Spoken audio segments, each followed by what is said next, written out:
Picture this. It's a crystal clear blue sky day, and you hear the sound of a plane flying overhead. You look up and notice a long white cloud like a trail coming from the plane. Well, this is something we've all seen, and sometimes you may even see multiple streaks crossing the sky. Well, those lines are called contrails, and they're produced by engine exhaust from airplanes. Some conspiracy theorists will tell you that the contrails are actually something called chemtrails, toxins or poison dropped into our environment by the government. Well, chemtrails aren't real, but contrails are, and they are causing some real issues. Contrails can trap heat in the atmosphere and have a surprisingly large impact on climate change. In fact, according to the 2022 Intergovernmental Panel on Climate Change report, the clouds created by contrails account for roughly 35% of aviation's global warming impact. That's a lot. So today we're going to go off the radar and see how major tech companies like Google are using AI to help reduce these climate-harming contrails. I'm meteorologist Emily Gracie, and you're listening to Off the Radar, a production of the National Weather Desk. On the show, we dig deep into topics about weather, climate, the ocean, space, and much more. Our goal is to help you better understand the weather and to love it as much as we do.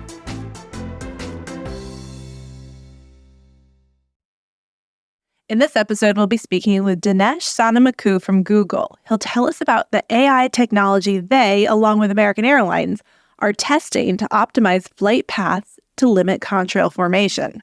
We'll also talk with climate scientist Dr. Susanne Bauer to help understand the science behind contrails and their effect on the atmosphere. We'll also find out if Google's study on contrail reduction is a practical step forward in mitigating climate change.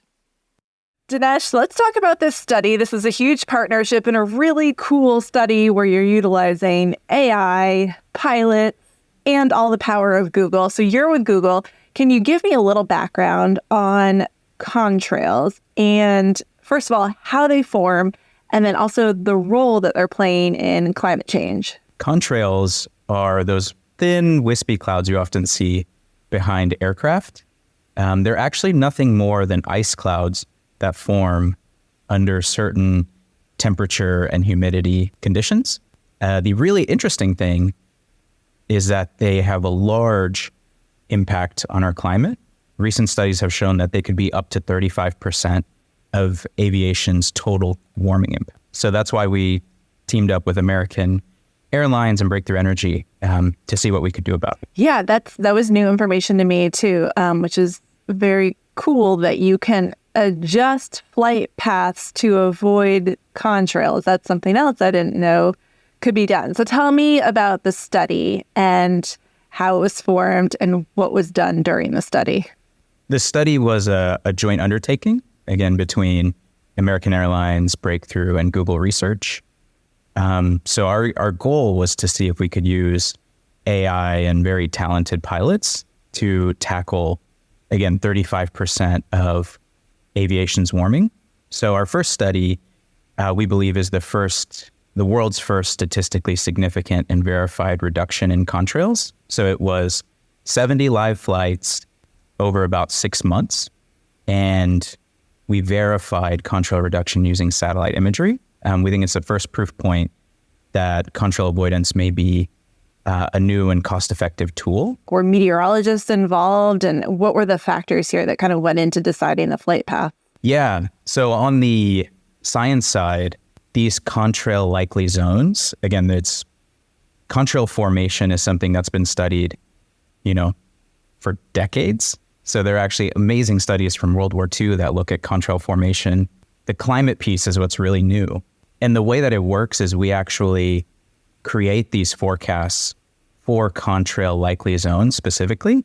So we take our kind of AI-based approach of pull in this large data set of satellite images, pull in weather data, pull in those weather forecasts, and then pull in flight data. And we basically create this forecast that the pilots then have on their iPad so they can see where we believe they would form a contrail if they flew through. And then they make their decisions, obviously in the safety envelope. They make their decisions of, can I go above it? Can I go below it? Can I avoid that region? And that's what we actually did in the test. So Google used these these AI capabilities to generate these forecast maps, and then the pilots at AA were able to route around them. Interesting.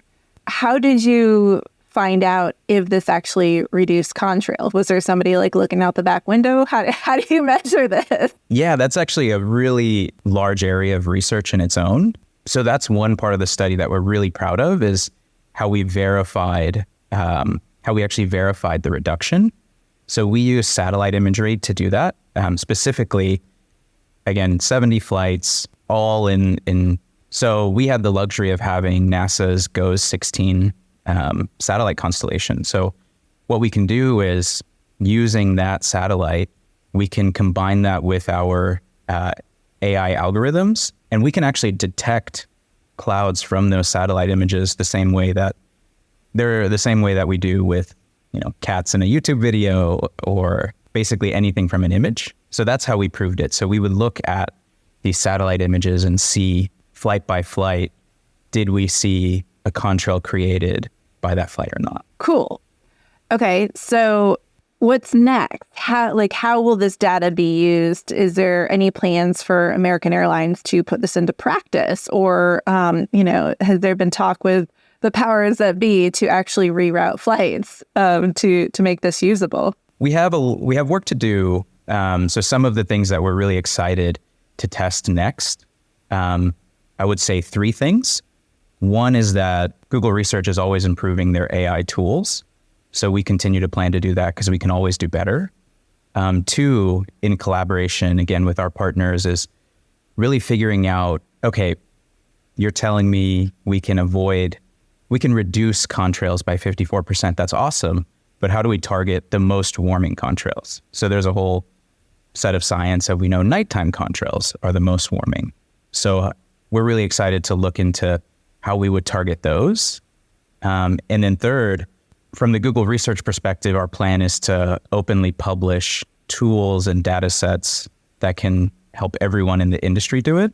So we think the only way that we do this in a science-backed way is if we're open and the entire industry participates. You may not have an answer for this, but I'm curious if, anecdotally, did any of the American Airlines pilots have stories of added benefits to these different flight paths? Was there less turbulence, or was it a smoother flight in other ways? It's tough to say with the 70 flights. Most of the feedback that we got was actually related to how similar it was to avoiding turbulence. So that was what we got, and no impact to safety, passenger comfort. That was most of the feedback we got, but that's a really good question. Did they say if it added more flight time, any inconvenience? So we did. It didn't add flight time, as far as we know, but again, it was a small set of 70 flights. So I think that's a question that we're tracking. So that's one of those key metrics that we're certainly going to track and think about future trials. Okay, so Google's kind of getting into this AI machine learning world. I'm really curious about kind of future efforts. Will there be future efforts when it comes to climate change mitigation and other studies like this? Anything in the works that you can tell us about? Google is certainly committed to sustainability. And specifically, we have tons of interesting and really promising projects within Google Research on how we might combine AI and data to tackle some of these big climate challenges. We are certainly committed and excited. I think it's a bit cheesy, but I'll say it anyway. I love cheese. Because we get asked all the time, why in the world is Google working on this? I thought Google was a search engine and an ads company. Why are you doing this? And I think really it's become evident that our planet needs really large climate solutions. So I think that's where contrail avoidance is potentially one of these exciting big climate solutions. But then generally, I think AI and technology has a big role to play in creating some of these new and innovative climate solutions. And that's what we're really excited about in Google Research. So we have a team committed to just working on that intersection of AI and climate problems. Yeah, what's cool about this solution too is it's not really a total pain in the butt. It's not expensive. It's like you said, they're not even adding flight time. So it costs a little bit of gas. So that's the trade-off. But the thing I would say is compared to, well, first of all, it's 35% of aviation's warming, and that's relatively new science, right? So things are evolving and we're learning a lot every day. But that's a huge chunk. And to have a solution where you can just drop it in to the existing kind of infrastructure, like you don't need a new plane, you don't need to train a new role, right? Like there are already folks in the aviation industry that have decades and decades of experience of avoiding turbulence and things that look very similar to contrail avoidance. So that's the part that's exciting to us is this is a solution that I think happens in years, not decades. And that's really, really exciting, especially given it could be 1% of human-caused warming. Do you have anything else you want to add? The one other thing I would add is the other interesting part of contrail avoidance specifically related to meteorology is contrails are highly dependent on relative humidity with respect to ice. So that science, the physical science is well understood. So there's a whole field of how we might improve that and how, again, we're using AI to try to augment the capabilities that we have today. But then what does, 5-10 year time horizon look like for weather forecasts in this space? So that'll be really interesting to see how that shapes up. Dr. Susanne Bauer is a climate scientist with both NASA and Columbia University. She uses climate simulations and real-world data to understand how pollutants influence atmospheric chemistry, climate, and air quality. Her research aims to advance knowledge of how natural and human emissions drive changes to the atmosphere and impact climate, weather, and health. Can you tell me what is happening when a contrail forms scientifically and then how that is contributing to warming? So what is happening is that the emissions from the aircraft, so you have tiny particles that come out, depends what type of fuel they use, but a lot of time it has some soot in it and other particles, and that is like a condensation nuclei that can form a droplet that can make a little cloud. Some aircrafts also emit water vapor, so they provide the water vapor to make the contrail, or they go through an area with enough humidity so that an ice cloud can form. And it's an ice cloud because it's so high up in the atmosphere. If it would be lower and the temperature would be warmer, it would be a water cloud. Because it's high, it's very cold there, so you get an ice cloud. And so the things with clouds, they do a lot of different things in the climate system, depending what type of clouds they are. But the thing about ice clouds is they trap radiation. So, you have the sun coming in, and then it gets reflected at the surface or at a cloud level or whatever. And then, it cannot really leave back the atmosphere because it's trapped by the reflection of those particles, and it's reflected back. And the same for like at night, when the radiation wants to leave, when the Earth is radiating out into space, and then that gets trapped. And, this is only an effect that happens when the cloud is there, so it's not staying. So if the contrail is gone, that effect is gone, right? If we would stop flying today, that effect would be over. Okay, so how did the IPCC report in 2022 address this, correct? So how do they quantify 35%? That seems very specific for something you said that's kind of hard to measure. And it also seems like a really high number. What are your thoughts on that? Well, the question is 35% of what, right? Aviation-related warming, I believe was how it was put. Aviation-related warming, right. So that you have to compare to total warming. Right? So if you look at everything else we're doing to the atmosphere and why it's warming up, I would think aviation with all its effect, not just the contrails, come down to like 4%. And then within those 4%, the biggest effect is the carbon dioxide emission. So, that's the biggest problem of the aviation sector is the carbon dioxide. And so that is the majority. And then, there are the other pollutants that are in the fuels, and they have very funny effects. Some warm the climate, some cool the climate. So, that can get complicated. And then there is a cirrus effect. And, the way the community came up with that estimate is through a lot of studies, a lot of observations, a lot of satellite studies, a lot of modeling studies. So I think that number is a reasonable number. Okay, so this is really, when you look at it, a very small percent of warming. But is this, in your opinion, a really practical solution, something that should be put into practice? Because why not? There's no harm in it. I mean, they say it uses a little bit more gas, but there didn't seem to be too many other drawbacks. So yeah, I think it is a great thing to do when there is some net benefit at the end of it. So if there would be more fuel use and you would put more greenhouse gases through that in the atmosphere, that would make not much sense. But, I think in the study, they looked at that and they said that would be only a small increase. So overall, it would be still beneficial. And the other thing is about that sector, that would be just one area to work on just to reduce the contrails. And the other area would to work, and that's active research, to look for new fuel types for aircrafts. So there is overall less emission at the end of the picture. But that is something in research. That is nothing practical that can be done today, tomorrow, or next year.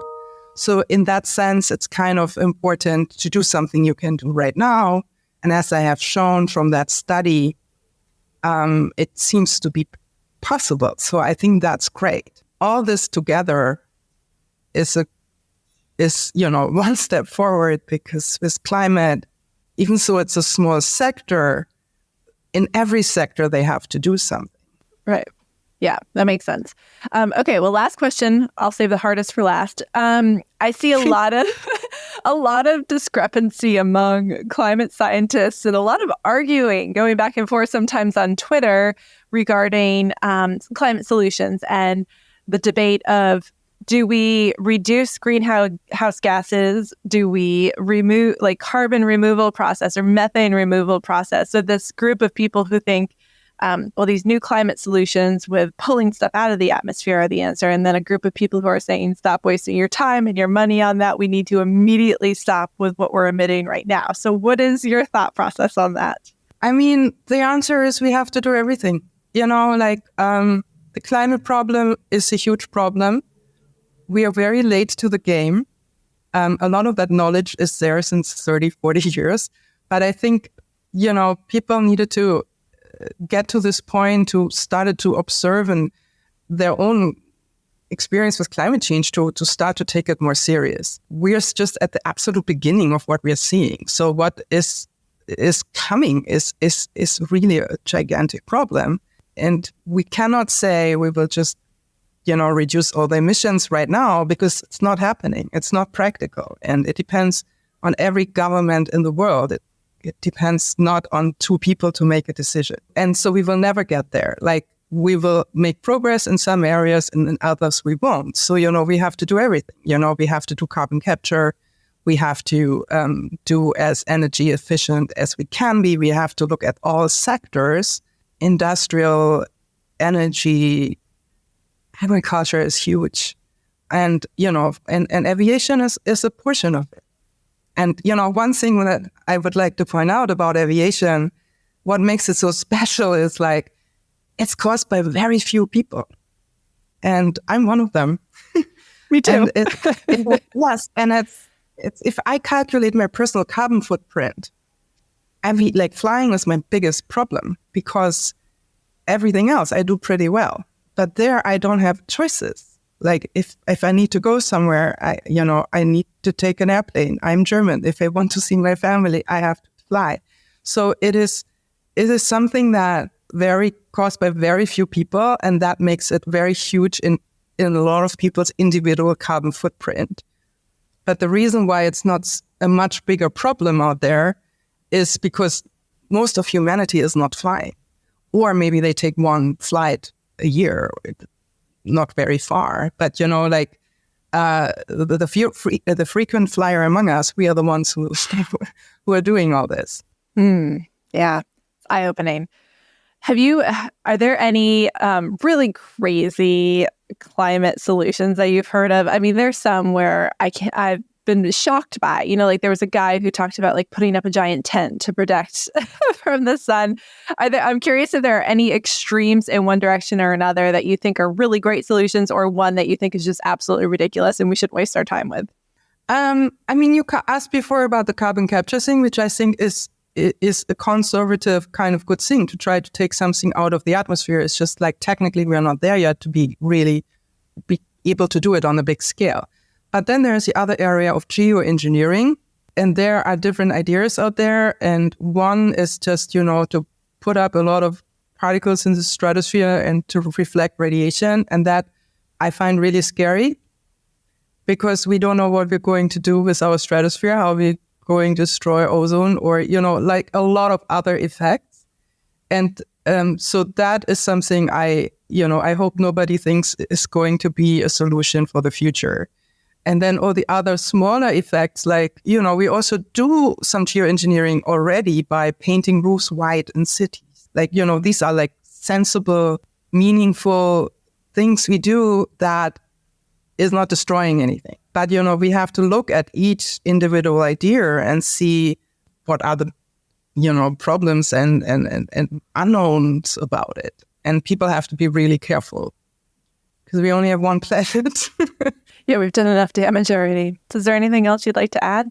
Just overall, I think that was a really great study. And I was excited to see that they paired with American Airlines and they did right away testing that's a way forward, for a lot of solutions. This problem is not solved by academia. So it needs everybody, industries and think tanks and government institution like ours and universities and just every business owner, like everybody, every human being who makes a decision how they use energy.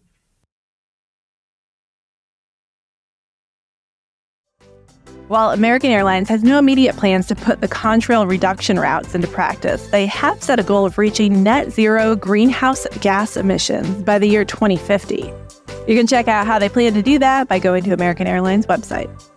Off the Radar is a production of the National Weather Desk. Make sure you're following the show on Apple Podcasts, Spotify, or wherever you listen to podcasts.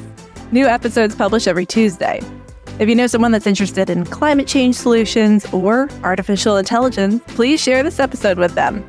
We'd also love you to rate and review us on Apple Podcasts and Spotify. Let us know what you think of the show. Give me some ideas for future episodes while you're there. Special thanks to Ryan Berlin for his help with this episode. I'm meteorologist Emily Gracie. Make it a great day.